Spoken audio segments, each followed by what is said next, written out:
Redmi Note 12 অনেক দিন পরে বাংলাদেশের মার্কেটে Xiaomiর অফিসিয়াল কোনো ফোন রিলিজ হলো এবং এই ফোনটার 128 ভেরিয়েন্টের দাম ধরা হয়েছে 19,999 টাকা, মানে 20,000 টাকা। এখন এই দামে এই ফোনটা কেনা কতটুকু যুক্তিসঙ্গত হবে সেটাই আমাদের খুঁজে দেখার পালা। প্রিয় দর্শক, এই ফোনের কিছু জিনিস আমাদের কাছে অনেক ভালো লাগছে, মানে ওয়াও এই টাইপের এক্সপ্রেশন। আবার কিছু জিনিস মনে হয়েছে যে হোয়াট। সো আপনার যে প্রয়োজন সেই প্রয়োজন অনুযায়ী এই ফোনটা কি আপনার কেনা ঠিক হবে, আমরা সেটাই আজকে খুঁজে দেখার চেষ্টা করবো। আমার নাম ওয়াহিদ আর আপনারা দেখছেন আপনাদের ভালোবাসার চ্যানেল চায়না টুইনা পাস। Let's get start.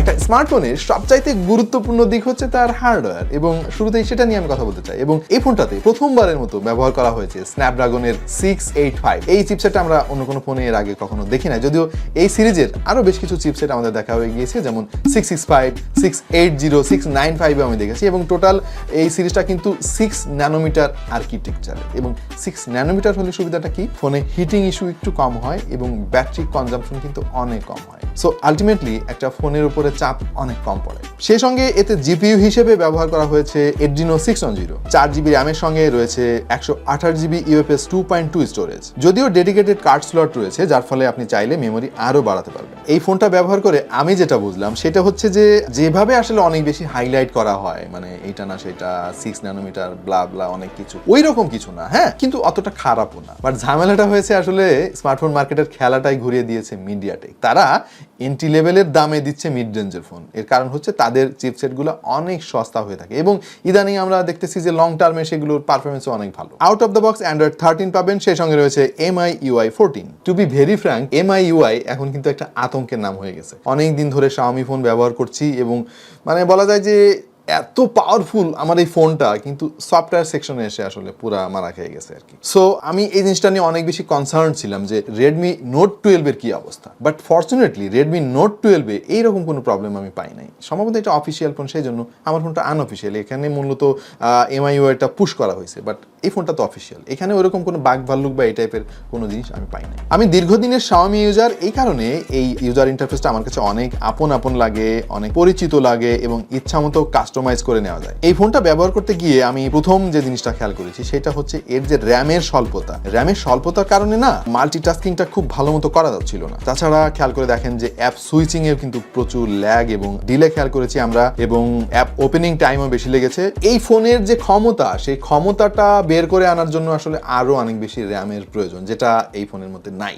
সো এই জায়গায় একটু কনফ্লিক্ট করছিল মাঝে মাঝে। যদিও AnTuTu স্কোরে অসাধারণ স্কোর এসেছে, 2,94,073। Geekbench 6 এ আমরা স্কোর পেয়েছি সিঙ্গেল করে 441 এবং মাল্টি করে 1,354, যেটা যথেষ্ট ইমপ্রেসিভ একটা স্কোর। কিন্তু ভাই এই বেশি স্কোর দেখে এত বেশি খুশি হয়ে লাভ নেই, কারণ বাস্তবতার সাথে এই স্কোরের তেমন কোনো মিল নেই। এত বেশি স্কোর হলে আসলে ফোনের পারফরমেন্স যেমনটা হওয়ার কথা এই ফোনে সেই রকম আমরা পাই নাই আসলে। তবে একটা জিনিস ভাই বুঝলাম না, মানে ফোনের ওভারঅল পারফরমেন্সের এই অবস্থা, কিন্তু গেমিং এত ভালো কিভাবে হইলো? আমরা অলমোস্ট সব ধরনের হাই রেস গেম ট্রাই করে দেখেছি, যেমন call of duty, PUBG, asphalt 9, পাশাপাশি আমরা ফ্রি ফায়ার গেমটাও ট্রাই করে দেখেছি। আমাদের কাছে খুবই ভালো লেগেছে গেমিং পারফরমেন্স। তবে এটা যেহেতু কোনো গেমিং ফোন না এবং Xiaomi বলেও নাই যে ভাই এটা গেমাররা নিতে পারেন, সো যারা হেভি গেমিং করেন তাদের জন্য হয়তো কিছু কিছু জায়গায় একটু হতাশার কারণ হতে পারে। ভালো দিক হচ্ছে এতে জাইরোস্কোপ ব্যবহার করেছে Xiaomi, এর ফলে গেমিং এ কন্ট্রোলিং এ আরো অনেক বেশি অ্যাকুরেসি পাওয়া যাবে, এবং ব্যাটারি কনজাম্পশনও মোটামুটি ঠিকঠাকই লেগেছে আমাদের দৃষ্টিতে। পারফরমেন্স সেকশনে ঠিক আছে, খারাপ বলা যাচ্ছে না, কিন্তু Xiaomiর কাছ থেকে আমাদের প্রত্যাশা আরো অনেক বেশি থাকে। তবে ভাই গো ভাই, এই ফোনের ডিসপ্লেটা মানে একেবারে ঢেলে দিছে। হ্যাঁ, মানে এই দামে এর চেয়ে ভালো ডিসপ্লে অসম্ভব, মার্কেটে আপনি পাবেনই না খুঁজে। এখানে 120 হার্জের একটা অ্যামোলেড ডিসপ্লে তারা ব্যবহার করছে, যেটা আবার ফুল এইচডি রেজলিউশনের। এতে টাচ স্যাম্পলিং রেটও আবার 240 hertz, can you believe this? আর এর যে ব্রাইটনেস 1200 নিটস পর্যন্ত উঠতে পারে, পাশাপাশি পিপিআইও 400-র কাছাকাছি। এর ফলে খুবই ভাইব্রেন্ট এবং কালারফুল ছিল এর ডিসপ্লের কোয়ালিটি। আর দিনের আলোতে মানে ডিরেক্ট সানলাইটেও আপনি এটা ব্যবহার করলে আপনাকে হতাশ হতে হবে না। সো Redmi Note 12 এর ডিসপ্লে একেবারে 100-তে 100, এখানে 99ও না, টু বি ভেরি ফ্র্যাঙ্ক, মানে যদি আপনি বাজেটের কথা চিন্তা করেন। এই মুহূর্তে ট্রেন্ড হচ্ছে 5000 mAh ব্যাটারি। এই ফোনেও ওই একই সাইজের ব্যাটারি ব্যবহার করা হয়েছে, তবে 33 ওয়াট পর্যন্ত আপনি হাই স্পিডে চার্জ দিতে পারবেন। বক্সের মধ্যে পেয়ে যাবেন চার্জিং ব্রিক। ফোনের ডিজাইন নিয়ে আমি শুরুতে কথা বলি নাই, কারণ এই ডিজাইনের আরো অনেক ফোন আমরা এর আগে দেখছি, ইভেন Xiaomiরও দেখছি। সো এখানে নতুনত্ব তেমন কিছু নাই, এই একটা জিনিস একটু ফ্রাস্ট্রেটিং লাগছে আমার কাছে। এই ফোনটা কেউ যদি দেখে সে মনে করবে যে এটা না ওই মডেলের ফোনে ছিল, বা এরকম মডেল তো এর আগে দেখছি Xiaomi কোন ফোনে জানি, এরকম একটা কনফিউশন তৈরি হবে। পেছনে গ্লাস ফিনিশ ব্যবহার করেছে তারা, বাট আমার কাছে মনে হয়েছে এখানে হাতের ছাপ খুব বেশি লেগে থাকে না, এবং এর ক্যামেরা হাউজিংটাও একটু গ্লসি ফিনিশ দেওয়ার চেষ্টা করা হয়েছে। ওভারঅল এই ফোনের ডিজাইনটা কিছুটা বক্স শেপের, এবং এর যে এজগুলো আবার খুব সুন্দরভাবে মিহি করে কাস্টমাইজ করা, এর ফলে হাতে আপনি যখন ধরবেন এজগুলো কিন্তু আপনার হাতে লাগবে না, খুবই কমফোর্টেবল লেগেছে আমার হাতে টু বি অনেস্ট। আর ডিসপ্লে সাইজ 6.67 ইঞ্চি, এর ফলে মানে খুব বেশি বড়ও না খুব ছোটও না, আমার কাছে পারফেক্ট একটা সাইজ মনে হয়েছে। আর এই ফোনটা মোট 3টা কালার পাওয়া যাবে, আমাদেরটা গ্রেইশ টাইপের একটা কালার, এবং এর ব্লু এবং গ্রিনও মার্কেটে অ্যাভেলেবেল। 50 মেগাপিক্সেল ক্যামেরা এখানে ব্যবহার করা হয়েছে রিয়ারে, সাথে 8 মেগাপিক্সেলের একটা আলট্রা ওয়াইড সেন্সরও আছে, সাথে রয়েছে 2 মেগাপিক্সেলের একটা ম্যাক্রো সেন্সর। রিসেন্টলি অনেক কোম্পানির মিড রেঞ্জের ফোনগুলোতে দেখতে পাচ্ছি যে আলট্রা ওয়াইড সেন্সরের মতো দরকারি একটা জিনিস দেয় না, মানে তারা মনে করে যে দরকারই না এটার, তার বদলে তারা দিয়ে রাখে মানে হুদাই কিছু আজাইরা সেন্সর দিয়ে রাখে। Xiaomi এই জিনিসটা বুঝতে পারছে আর কি, তারা যে 3টা সেন্সর দিছে একদম দরকারি সেন্সর। আর সামনে তারা ব্যবহার করছে 13 মেগাপিক্সেলের একটা সেলফি শুটার, এবং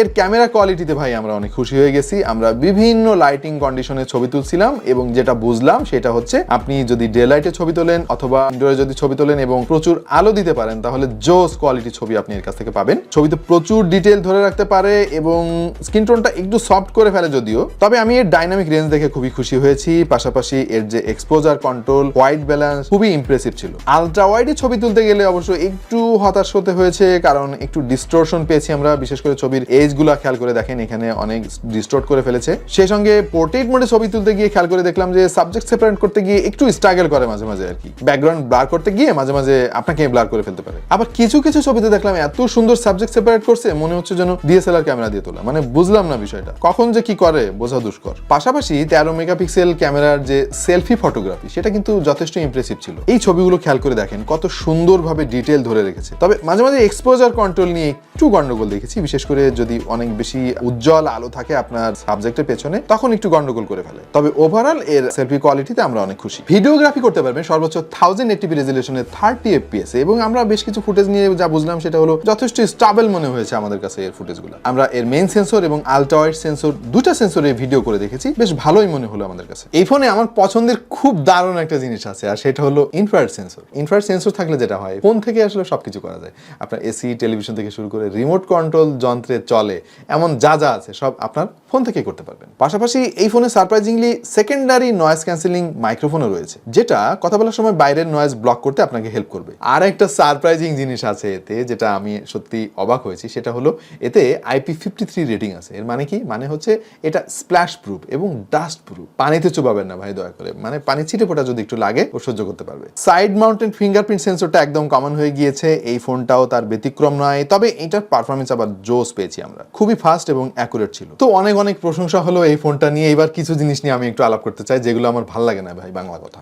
প্রথমত বটম চিনটা, হ্যাঁ, এই 2023 সালে এসে এত বেশি চিন আমরা আসলে দেখতে চাই না, এইটা আরো বেশি থিন হওয়া উচিত ছিল। আরেকটা জিনিস হচ্ছে 4GB র্যাম। ভাই 20,000 টাকা দামের একটা ফোন 4GB র্যাম, এইটা কোনোভাবেই আমি মেনে নিতে পারতেছি না। ইদানিং 12,000 টাকা দামের ফোনেও কিন্তু 8GB র্যাম থাকে, আপনি চিন্তা করে দেখেন, সেখানে 20,000 টাকা দামের একটা ফোনে 4GB র্যাম। এবং আমি পারফরমেন্স সেকশনে তো বললাম যে র্যাম কম হওয়াতে এর মেইন যে ক্ষমতাটা আসলে বের করে আনা যাচ্ছে না, আনতে পারতেছে না, সে স্ট্রাগল করতেছে। সো ডেফিনেটলি এখানে অন্তত মানে কম করে হলেও 6GB র্যাম দেওয়া উচিত ছিল। এরকম হলে কেমনে হবে ভাই? 4GB র্যাম দিয়ে 20,000 টাকা দামের একটা ফোন কেন কিনবো? এই জায়গাটা আসলে এই ফোনটারে পুরা আর কি মাইরা দিছে। এই ফোনে কোনো স্টেরিও স্পিকার নাই। Redmi Note 11এও আমরা স্টেরিও স্পিকার পাইছিলাম, স্টেরিও স্পিকার নাই। শুধু তাই না, সমস্যা হচ্ছে যে ভাই লাউডনেস নাই স্পিকারে, মানে ওকে টাইপের আর কি, মানে একটা দেওয়ার দরকার দিয়ে দিছে এরকম। সো কিছু জিনিস আছে, কিছু জিনিস নাই। এখন আপনাকে আসলে ডিসাইড করতে হবে যে আপনি কি চান একটা ফোনের কাছ থেকে। যদি অনেক বেশি ব্যাটারি ব্যাকআপ চান, ভালো ক্যামেরা চান, ডিসেন্ট পারফরমেন্স চান, এভারেজ কোয়ালিটির গেমিং চান, ভালো একটা ডিসপ্লে চান, তাহলে এই ফোনটা কিনে নিয়ে বাসায় চলে যান, আপনাকে এত কিছু দেখতে হবে না। বাট আপনি যদি চান যে না, আমি 20,000 টাকা ইনভেস্ট করব, আমার প্রসেসরটা অনেক পাওয়ারফুল হইতে হবে, আমার র্যাম লাগবে 6GB 8GB, আমার অ্যামোলেড ডিসপ্লে না হইলেও হবে, আমার এত কিছু ভাই দরকার নাই, তাহলে আপনি এই ফোনটা বাদ দিয়ে মার্কেটে আরো অনেক ফোন আছে, সেগুলো খুঁজতে পারেন। তো প্রিয় দর্শক, আশা করছি আমাদের এই ভিডিওর মাধ্যমে আপনারা এই ফোনের খুঁটিনাটি আরো অনেক কিছু জানতে পেরেছেন। আর অগ্রিম ঈদের শুভেচ্ছা রইল আপনাদের সবার জন্য। দেখা হয়ে যাবে অন্য কোনো ভিডিওতে ভিন্ন কোনো বিষয় নিয়ে। সেই পর্যন্ত সবাই ভালো থাকুন, সুস্থ থাকুন, আর দেখতে থাকুন ঠিক টু দ্য পয়েন্ট।